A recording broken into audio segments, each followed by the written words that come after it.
Jesús las naciones que anhelan de compadecer. Como hemos de estar en el juicio, el fallo del juez al saber, juntará todo el trigo en su troje, mas aliento el todo esparcirá.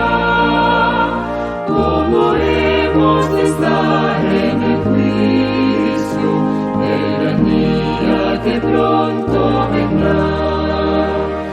Del Señor las palabras oiremos, bien hecho mi buen siervo fiel. O temblando de espanto seremos, borrados del libro por él. Juntará todo el trigo en su troje, mas aliento el todo esparcirá. Como hemos de estar en el juicio, el gran día que pronto vendrá. Mirará complacido a sus hijos, su sello en sus dientes verá.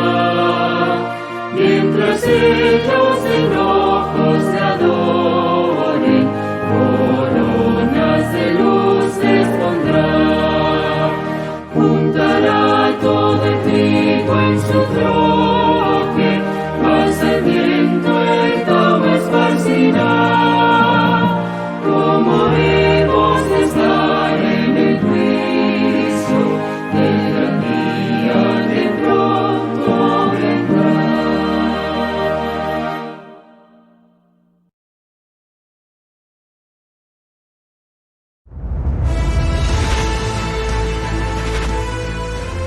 Probad y ver. Historia de hoy. Una vida en misión. Ciudad del Este casi nunca para, pero en medio del comercio hay un empresario que inspira paz y hace la diferencia en cuanto al cumplimiento de la misión. Su nombre es Amado Funes. Algunos momentos clave de nuestra historia fueron contados en 2 episodios de Probad y Ved. Mónica y yo amamos la iglesia y estamos totalmente involucrados con la predicación del Evangelio en Ciudad del Este. Por la gracia de Dios, muchas victorias han sido conquistadas, como el más reciente proyecto misionero, la construcción de la Iglesia de la Blanca.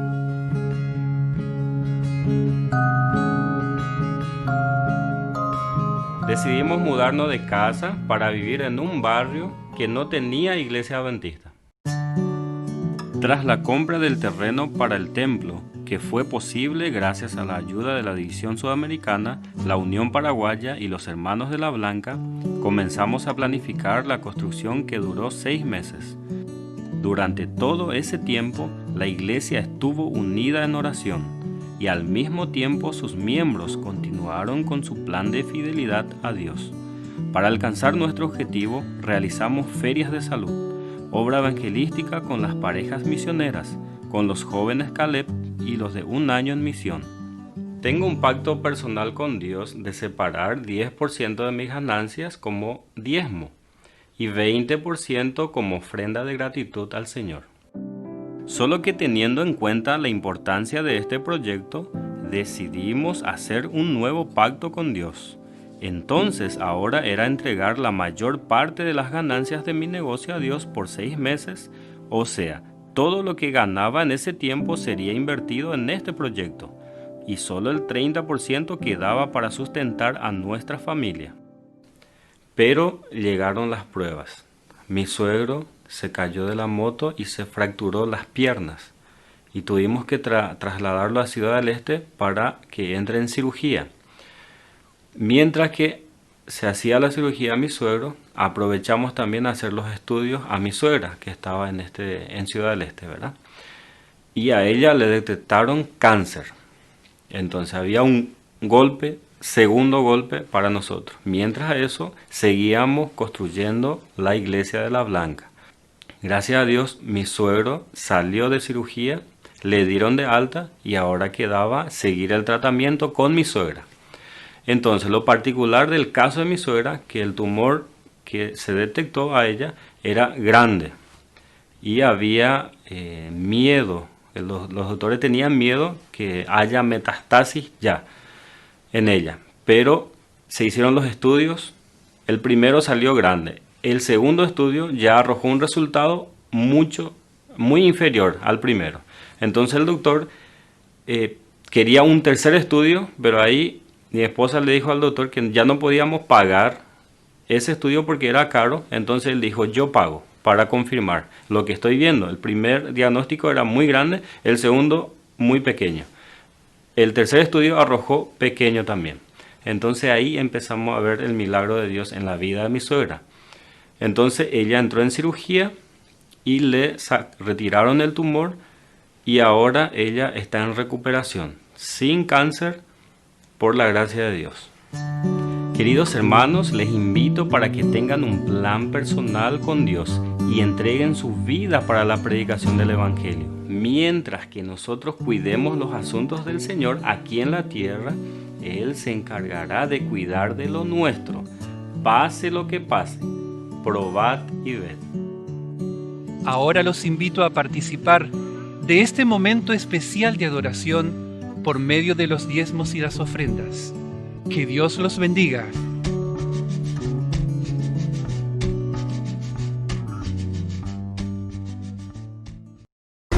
Antes de la presentación de este tema, vamos a inclinar el rostro para orar.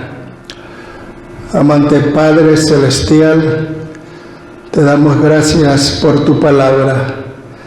Te damos gracias porque en ella vemos el mapa que nos da las direcciones, las indicaciones que nos ayudan para llegar al reino de gloria. Bendícenos en la presentación de este tema, que tu Espíritu se manifieste y que muchas almas puedan ser tocadas por Él. Lo pedimos en el nombre de Cristo Jesús. Amén. Hemos estado estudiando acerca del tema de los 3 ángeles, los mensajes de los 3 ángeles. Y todavía estamos en el primer mensaje. Hoy nos corresponde hablar del juicio, la primera parte, porque es un tema un poco extenso y no queríamos pasar demasiado tiempo en un tema, así que hemos decidido dividirlo en 2. El primer mensaje en Apocalipsis 14, 6 al 12 nos dice: vi otro ángel que volaba en medio del cielo, que tenía el Evangelio eterno. Hablamos acerca de este tema ya, lo que significa el Evangelio eterno, para predicarlo a los que habitan en la tierra, a toda nación y raza y lengua y pueblo. Decía a gran voz: temed a Dios y denle gloria. Ya también cubrimos estos 2 temas, temer a Dios y darle gloria, porque ha llegado la hora de su juicio, y es lo que vamos a considerar hoy. Y adoren al que hizo los cielos, la tierra y el mar y las fuentes de las aguas. Hablando del juicio, en primer lugar necesitamos saber que todos seremos juzgados. Segunda de Corintios 5:10 es muy claro, porque es necesario que todos nosotros comparezcamos ante el tribunal de Cristo. Todos tenemos que rendir cuentas, para que cada uno reciba según lo que haya hecho por medio del cuerpo, sea bueno o sea malo. Hay 2 opciones: la vida eterna y la muerte eterna. La paga del pecado es muerte, pero la dádiva de Dios es vida eterna en Cristo Jesús, Jesús Señor nuestro. También debemos saber que el juicio comienza con el pueblo de Dios. Dice la palabra de Dios en 1 Pedro 4:17. Porque es tiempo de que el juicio comience por la casa de Dios. La primera parte del juicio tiene que ver con aquellas personas que una vez en su vida aceptaron a Cristo o vivieron de acuerdo a su conciencia, hablando de las personas que viven en lugares donde no hay Biblia, no conocen de Jesús. Dios es un Dios justo y los juzga de acuerdo a la luz que ellos han tenido. Pero comienza con la casa de Dios y vamos a ver eso más adelante. Otro factor importante es el hecho de que la ley es la base del juicio. Cuando alguien va a la corte, se le acusa de un crimen, es porque ha quebrantado alguna ley civil o alguna ley criminal, dependiendo de las circunstancias. Noten lo que dice la palabra de Dios en Santiago 2:10 al 12, y esto es importante porque algunas personas dicen que ya no hay ley, no tenemos que guardar la ley, pero si no hay ley, no hay juicio, porque la palabra de Dios nos dice lo siguiente: porque cualquiera que guarda toda la ley, pero ofende en un solo punto, se hace hecho culpable de todo. Porque el que dijo, no cometas adulterio, es el 7º mandamiento, también dijo, no cometas homicidio. Y si no cometes adulterio, pero cometes homicidio, te has hecho transgresor de la ley. Aquí se están hablando de 2 mandamientos de la ley moral de Dios. Versículo 12 dice, así hablen y así actúen como quienes están a punto de ser juzgados por la ley de la libertad. Vamos a ser juzgados por la ley. Y se llama la ley de la libertad porque si nosotros aquí en la tierra obedecemos las leyes civiles, vamos a estar en libertad. Y si nosotros nos mantenemos fieles a Dios, en el día del juicio la ley nos va a hacer libres. Ahora, en este juicio hay un abogado, y ese abogado es Jesucristo. Jesucristo es el abogado. Primero de Juan 2:1 nos dice, hijitos míos, estas cosas les escribo para que no pequen. Y si alguno peca, abogado tenemos delante del Padre a Jesucristo el justo. Así que Jesucristo es el abogado que está delante del Padre. Y lo bueno de este abogado es que nunca ha perdido un juicio.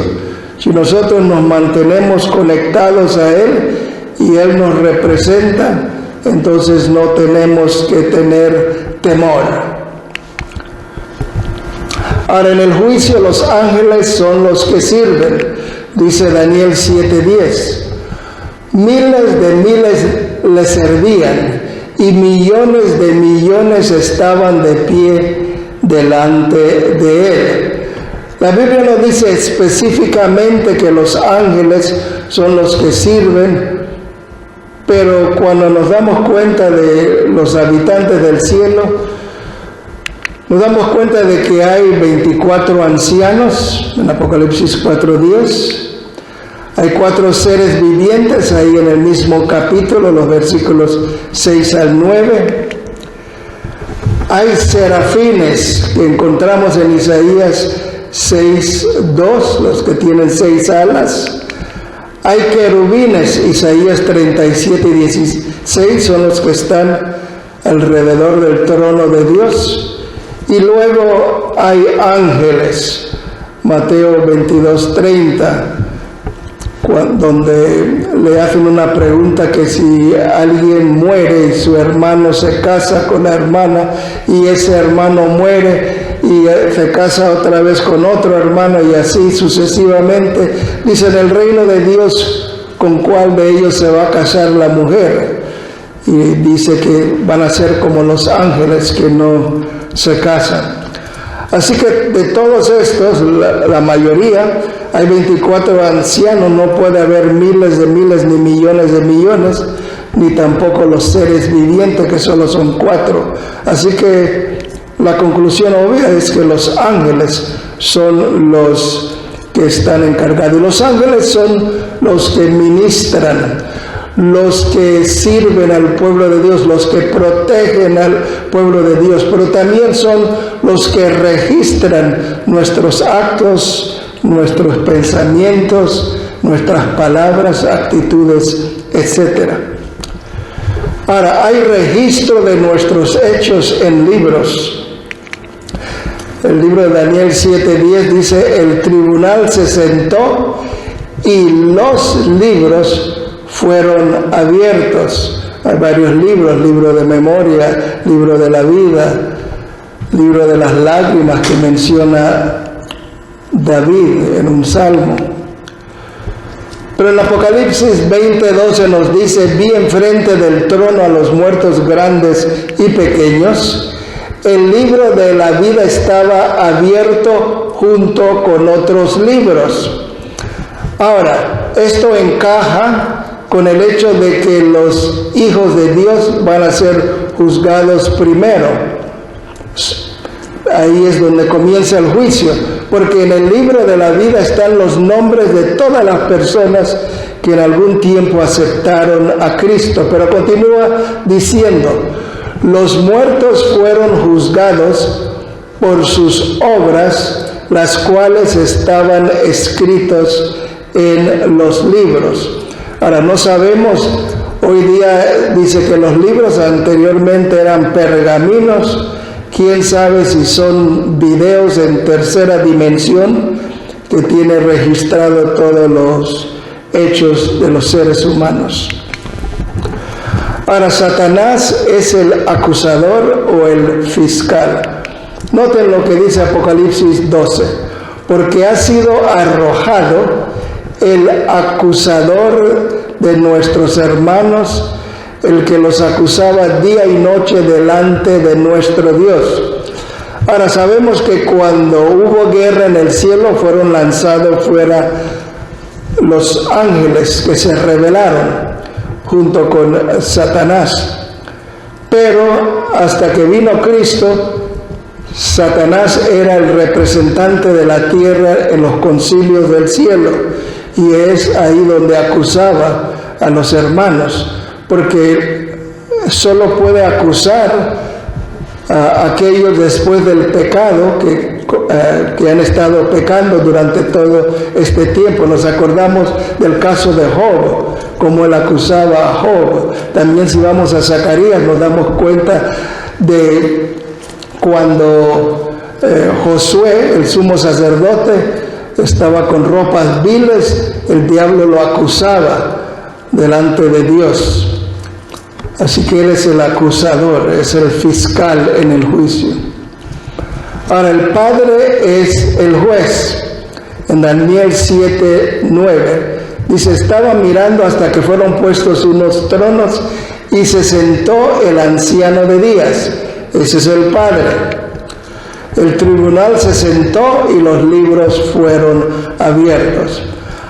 Ahora vamos a darnos cuenta, al continuar aquí, de que aunque el Padre es el juez, también se le da juicio al Hijo y también se le da juicio a los seres humanos, los redimidos. Jesucristo también es juez, porque el Padre no juzga a nadie, sino que todo el juicio lo dio al Hijo. Ahora, hay diferentes fases en un juicio. Por ejemplo, aquí en la tierra, primero se lleva al acusado para que se declare inocente o no inocente. Es la única función para esa fase del juzgado. Y si él dice no culpable, entonces se procede para tener un juicio. Pero si él dice, soy culpable, no hay necesidad de juicio. Y eso es lo que sucede con los malvados. Ellos no están en el libro de la vida. Ellos no querían estar en el cielo, no aceptaron a Cristo. Por eso es que no son juzgados, porque ellos, como quien dice, se declaran culpables. Pero al final de cuentas hay una sentencia que se dicta y se ejecuta la sentencia. Así que en la primera fase el Padre es juez, pero entonces la segunda fase es cuando Cristo viene de vuelta aquí a la tierra para darle a cada uno según sea su obra. Es cuando Cristo viene y divide a los cabritos de los corderos, de las ovejas. Es cuando separa. Ya está determinado quiénes van a ser salvos y quiénes van a ser perdidos. Ahora, los justos también juzgarán. En 1 Corintios 6:12 nos dice, ¿o no saben que los santos han de juzgar al mundo? Y si el mundo ha de ser juzgado por ustedes, son indignos de juzgar pleitos tan pequeños, hablando de ahí de la iglesia de Corinto. Si ustedes no pueden juzgar estas cosas aquí en la tierra, ¿cómo van a juzgar en el reino de los cielos? Pero esa fase sucede durante el periodo de los 1000 años, cuando los justos están en el cielo, y vamos a ver esas fases del juicio. Hay juicio preadvenimiento. Pusimos esa palabra porque si no la poníamos íbamos a tener que usar más espacio. O sea que hay un juicio antes de que venga Cristo, cuando se decide quién va a ser salvo y quién no. Luego hay juicio en el advenimiento. La Biblia dice que Cristo ha de venir a juzgar a los vivos y a los muertos. Eso es cuando separa Él a los justos de los injustos. Y en Mateo 25 se nos habla acerca de los corderos y los cabritos. Luego hay un juicio durante el milenio, y eso lo encontramos en Apocalipsis 20, que nos habla de los 1000 años. Y luego hay un juicio ejecutivo después de los 1000 años. Porque la Biblia nos dice ahí en Apocalipsis 20, cuando estudiamos este tema, de que los otros muertos no volvieron a vivir hasta que pasaron los 1000 años. Luego ellos salen de las tumbas, rodean la santa ciudad, cae fuego del cielo, es el juicio ejecutivo, y los consume, los destruye a todos. En la primera parte del libro de Apocalipsis, capítulo 20, dice, bienaventurados los que tienen parte en la primera resurrección. Hay una resurrección cuando Cristo venga, la resurrección de los justos. Pero, dicen, los otros muertos, los injustos, volvieron a vivir después de los 1000 años.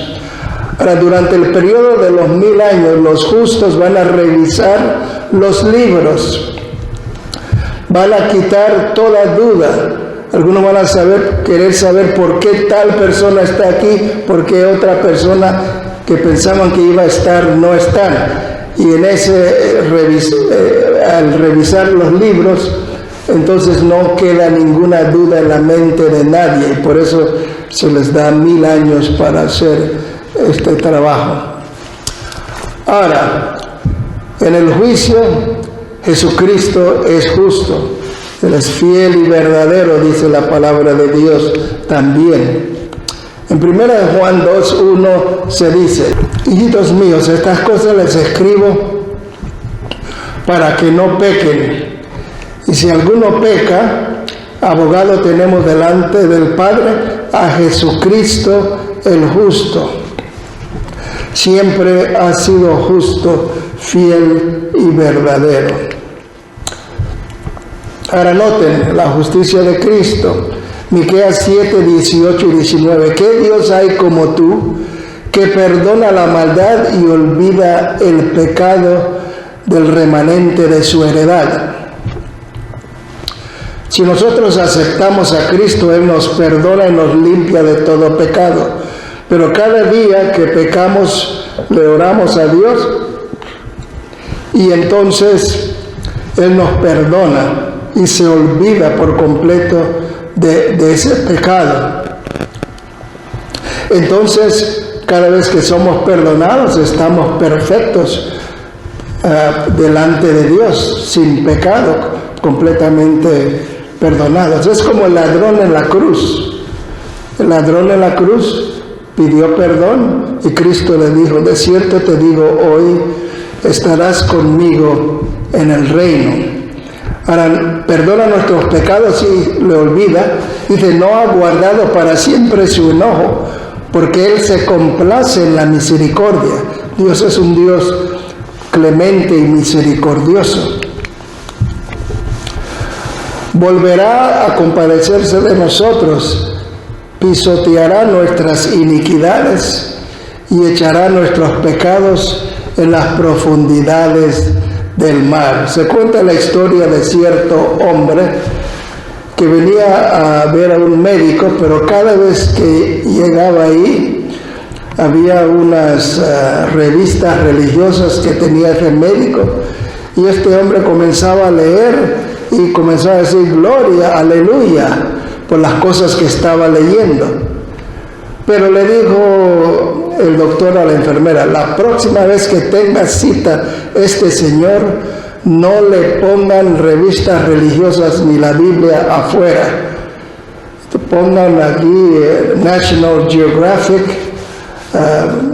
y otras revistas seculares.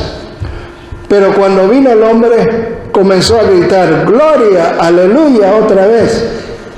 Y la enfermera estaba adentro de la oficina con el médico y le dijo: ¿no te dije que quitaras todas las revistas cristianas y los libros cristianos?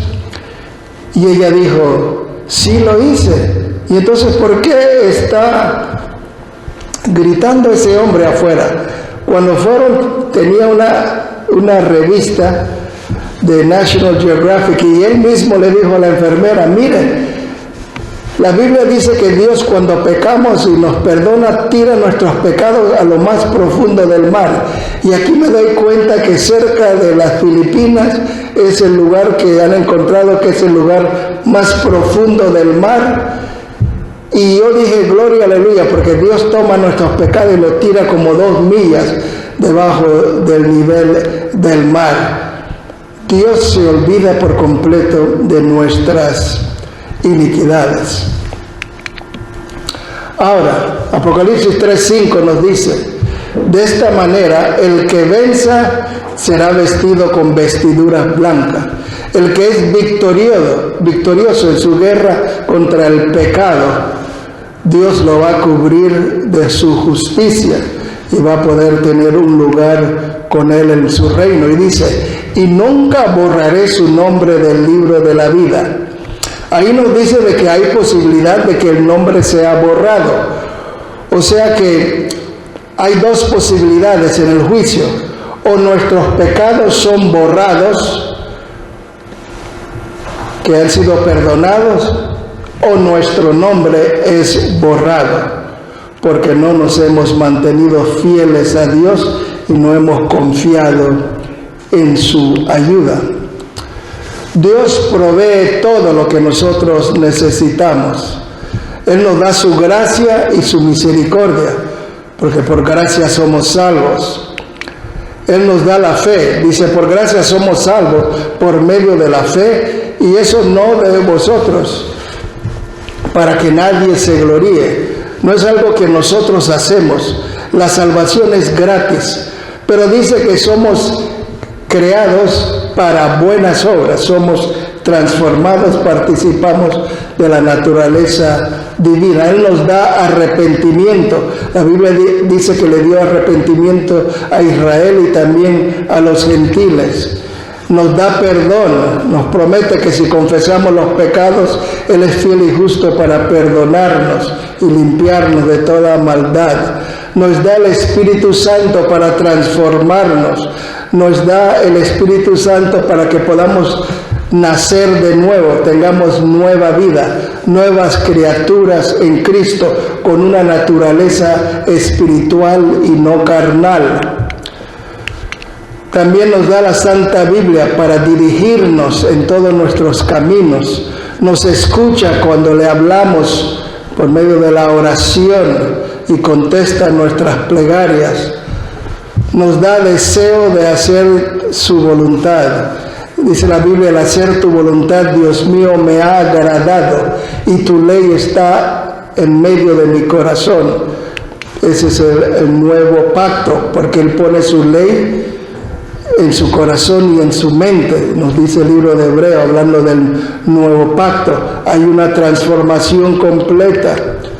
Nos libra del mal, dice el Padre nuestro, líbranos del mal. No nos dejes caer en tentación. La Biblia dice que no seremos tentados más de los que podamos aguantar, sino que dará también Dios la salida para que podamos nosotros aguantar. Provee todo lo que necesitamos para vivir una vida de vencedores. Nos hace fructíferos, podemos nosotros producir frutos, el amor, el gozo, la paz, la paciencia y todos los otros frutos que se mencionan ahí en Gálatas 5. También nos provee ángeles para ayudarnos, para animarnos, para protegernos. Él murió en nuestro lugar. No tenemos que morir si nos mantenemos conectados a Él. Es nuestro ejemplo en la Biblia para que sepamos cómo vivir. Es cabeza de la iglesia y nos unimos a Él en su cuerpo. Él da dones a la iglesia para que podamos crecer espiritualmente y capacitarnos para ayudar por otros, y Él intercede por nosotros. Ahora, cuando nosotros nos hacemos cristianos, y esta ilustración la consigo de Joe Cruz, el que fundó Amazing Facts, Hechos Asombrosos. Él dice que cuando un hombre y una mujer se casan, ellos se someten el uno al otro. Hay muchas restricciones. El hombre o la mujer ya no puede salir con amigos del sexo opuesto en citas o así por decirlo. Son exclusivos el uno por el otro. Así también cuando nosotros aceptamos a Cristo, somos fieles a Él. Somos la esposa del Cordero y entonces somos fieles al Cordero. Nos respetamos, hacemos cosas por el uno por el otro porque nos amamos.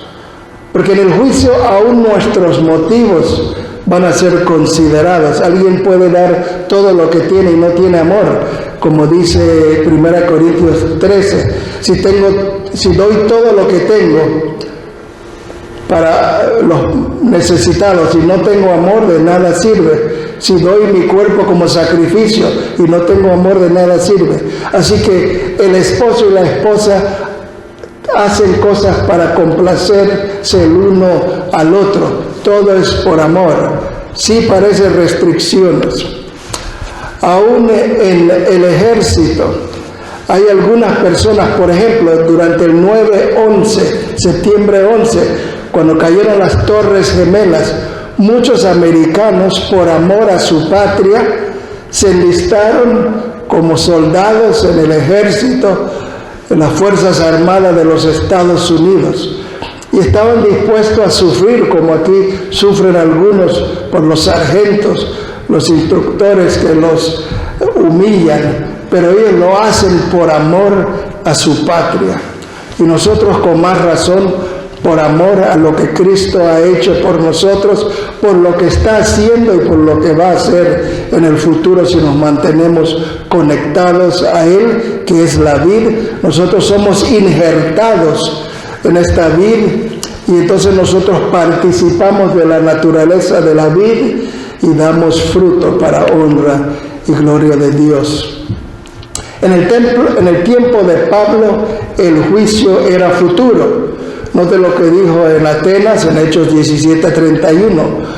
Por cuanto ha establecido un día en el que ha de juzgar al mundo con justicia por medio del hombre. Ha de juzgar al mundo, futuro. Ha de juzgar es juzgará, lo mismo al hombre. A un hombre a quien ha asignado, dando fe de ello a todos, al resucitarle de entre los muertos, hablando de Cristo Jesús. Así que el juicio es algo futuro, pero el juicio ya comenzó para nuestros días, porque Apocalipsis 14:7 dice: decía a gran voz, temed a Dios y dadle gloria, porque ha llegado la hora de su juicio. Y eso es lo que vamos a considerar en el próximo tema, cuándo comenzó el juicio.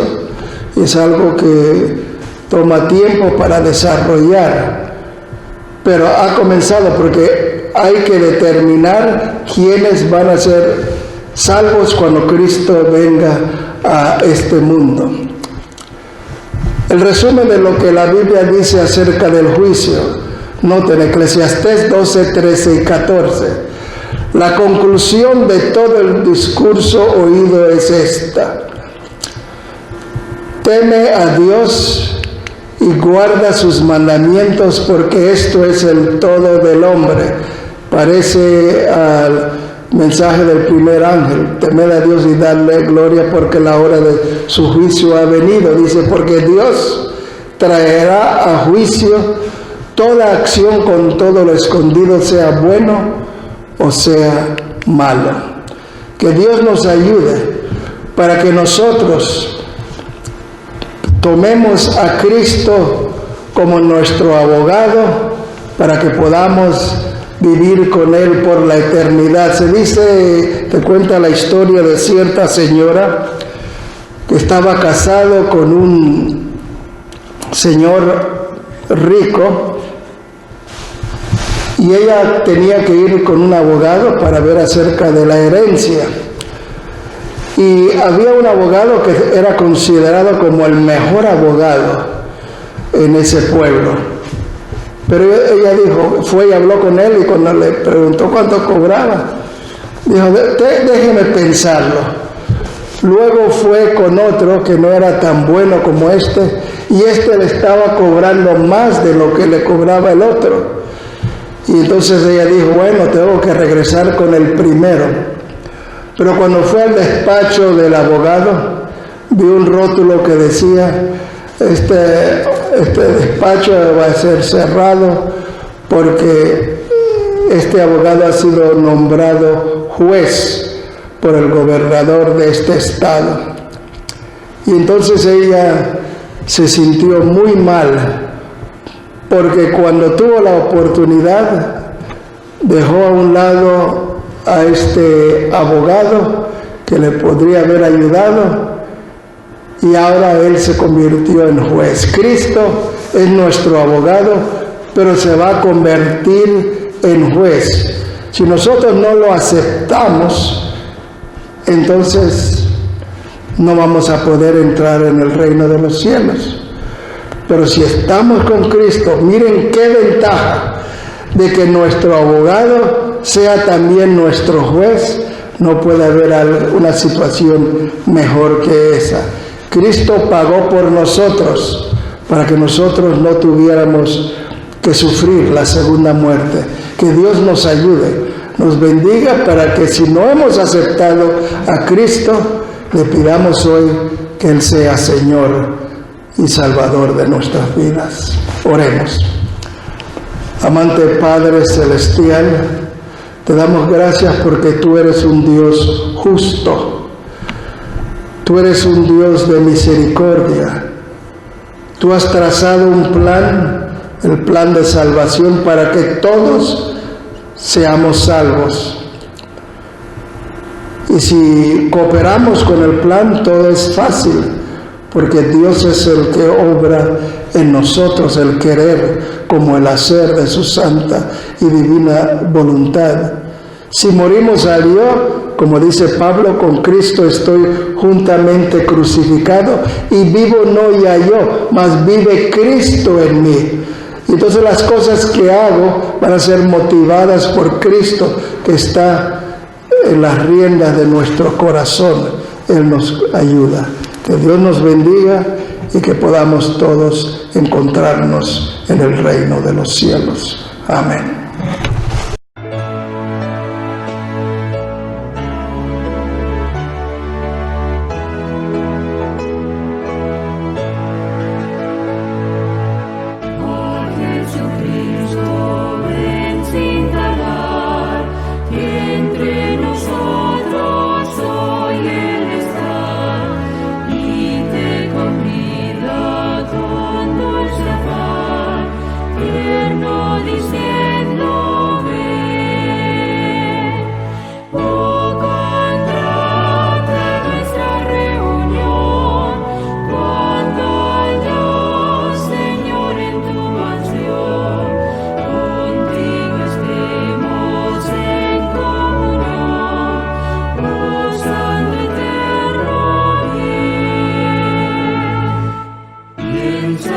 Solo puede colmar tu triste pecho de gozo y paz, y porque anhela tu bienestar, vuelve a decirte ven.